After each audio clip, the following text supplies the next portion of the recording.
Assalamualaikum warahmatullahi wabarakatuh. Perkenalkan, nama saya Fahmi Ilmansyah, NIM E 2019-2047. Saya akan mereview 5 tanggapan teman saya, yaitu yang pertama, review pertama yaitu dari tanggapan Wasil Hidayatullah tentang peradaban Islam sebagai ilmu pengetahuan. Secara dalam bahasa Arab artinya takhir, atau dalam bahasa Inggris history adalah cabang ilmu pengetahuan yang berkenaan kronologi berbagai pariwisata. Definisi yang umum dari sejarah adalah masa lampau umat manusia. Istilah ilmu pengetahuan merupakan penggabungan dua kata bermakna pengetahuan ilmu. Istilah ilmu merupakan terjemah dari bahasa Inggris, yaitu science, berasal dari bahasa Latin scientiam yang diturunkan dari kata scire yang berarti mengetahui dan belajar. Maka ilmu dapat berarti usaha untuk mengetahui atau mempelajari sesuatu yang bersifat empiris dan memulai suatu cara tertentu. Karena yang ingin diketahui atau dipelajari bersifat empiris, maka ilmu dapat didefinisikan sebagai suatu eksplorasi ke alam materi berdasarkan observasi. Karena ingin diketahui atau dipelajari bersifat empiris, maka ilmu dapat didefinisikan sebagai suatu eksplorasi ke alam materi berdasarkan observasi dan mencari hubungan-hubungan ilmiah yang teratur mengenai gejala-gejala yang diamati secara bersifat maupun menguji diri sendiri. Dengan demikian, ilmu adalah rangkaian aktivitas manusia yang bersonal dan kognitif dengan berbagai metode berupa kumpulan pengetahuan yang sistematik mengenai gejala-gejala kealaman dan kemasyarakatan untuk mencapai kebenaran, memperoleh pemahaman, memberi penjelasan, atau melakukan penerapan. Kriteria tersebut yaitu 1. Memiliki objek yang jelas, 2. Memiliki metode tertentu, 3. Disusun secara sistematik, 4. Menggunakan pemikiran yang rasional, 5. Kebenaran bersifat objektif, dan yang terakhir nomor 6. Memiliki tujuan.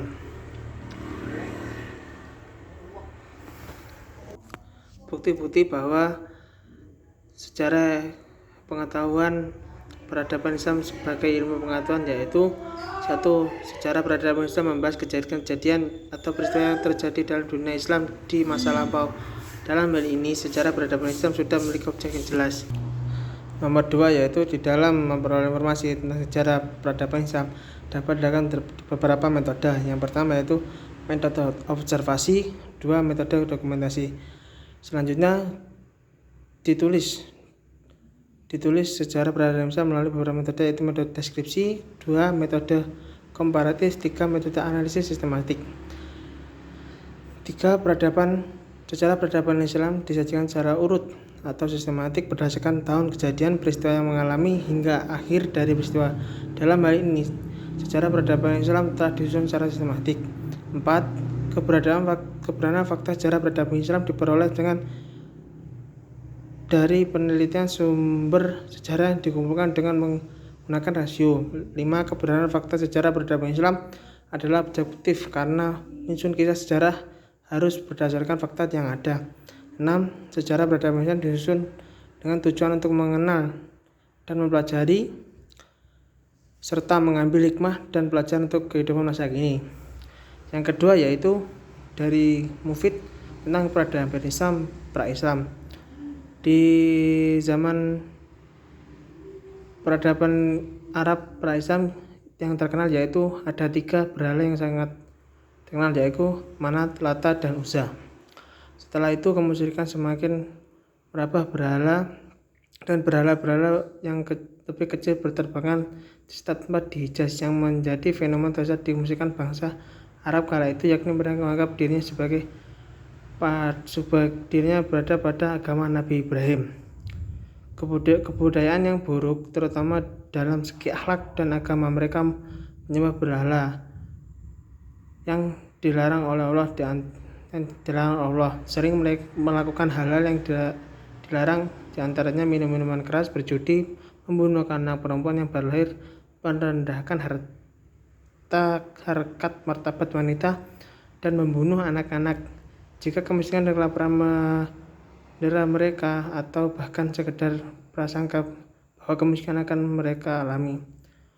para wanita terbiasa bersolek dan keluar rumah sambil menampilkan kecantikannya, lalu berjalan di tengah kaum laki-laki dengan berlenggak-lenggok agar orang-orang memujinya. Lelaki yang mengambil wanita sebagai gundi atau sebaliknya lalu melakukan hubungan seksual secara terselubung, memasang tanda atau bendera mereka di pintu rumah seorang wanita, menandakan bahwa wanita itu adalah pelacur. Tetapi dari semua keburukan tersebut masih ada hal yang baik dari bangsa Arab pada saat itu, diantaranya juga berkebangsaan ilmu pengetahuan dalam bidang astronomi atau perbintangan, dalam bidang dagang, dan adanya kebiasaan masyarakat yang melekat, yaitu rasa solidaritas di antara sama klan atau suku, dermawan, pantang mundur jika memandang sesuatu, dan lain-lain. Berikutnya yang ketiga yaitu review dari Mas Mufid tentang peradaban masa kenabian.